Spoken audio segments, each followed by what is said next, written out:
So for those of you using Orbiseal or any mastitis tube, the rule now is partial insertion, has been for some time. And the reason for the partial insertion is for the damage that the teeth can have. The farther we stick things up in there, the more damage we will do, regardless of how careful you are.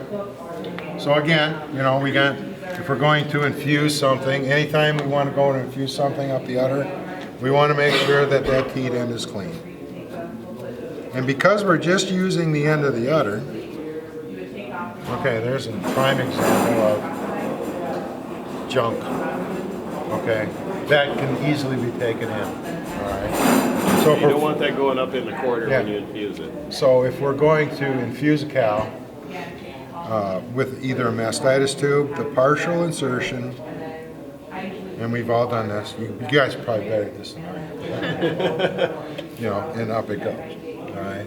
Now with Orbiseal, and I don't have an Orbiseal tube here, but there's probably a half ml of air, if not more. I always recommend to get rid of it.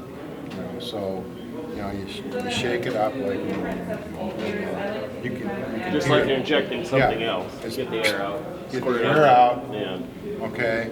Now, again, it's partial insertion. Rubbing the teeth. The air is out, but this time we're taking and we're pushing up here at the base of the teeth. All right, rather than leaving that open so the material can go in. So we put it in here, partial insertion. We fill it up and we block that cistern. Okay, so what's going to happen? Pinching off the top. I'm pinching off the top. Remember, the Orbiseal only needs to go in the teat canal. It doesn't need to go anywhere else. So by pinching this off here, now what's going to happen? And as a farmer and as a veterinarian and as a human being, you put stuff in and stuff leaks out. That's okay. You don't have to get it all in there. You have to get it in there to where it will block. So you don't want to strip it out, but you just want to pinch it. So a little bit of your today will come out, but that's all right. That's what you're saying. Well, a little bit of your Orbiseal. I don't want your today to come out. Okay. Okay. I want that to go up inside. So after we infuse, and we have partial insertion here, we infuse it. You take that out. I will massage it up. Oh, okay. Because I want that up there. Right. But the Orbiseal, I don't want up there because it's going to come back after the cow freshens as a miserable mess that the creamery and the cheese companies do not like.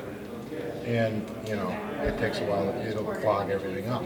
But by holding it, what'll happen is Orbiseal will come back out. Don't worry about it. Just want to seal that. That means that the cistern or the teat canal is full. Yeah. And there's just a little pressure there that's going to have some stuff come out. That will eliminate most of your Orbiseal postpartum, and it'll be a lot easier to get it out. So a little bit of a trick. Any questions? You guys are welcome to go ahead and... Yeah, you will, again on these partial insertions too, still pull the whole top out. So if you see people doing that, say, no, that's supposed to stay on like that, just the tip comes off. Because like, some people I see still like, okay, and they're going to stick the whole thing up there. It's like, well, that's kind of old school now. We know now that just carries more bugs in, so that's why we do the partial insertion. Comp is the same thing, causes less damage, injects less bacteria. And if your labs or you start getting a lot of contamination, you need to review the culture collection procedure. Anytime you can have a quarter that's infected with 2 bacteria at the same time, although it's not very common, but if you get 3 bacteria in your single culture, it's contaminated for sure. There's no cows that have 3 bacteria growing in their quarter at the same time. Very rarely. Yeah, That'd be very rare. Yeah.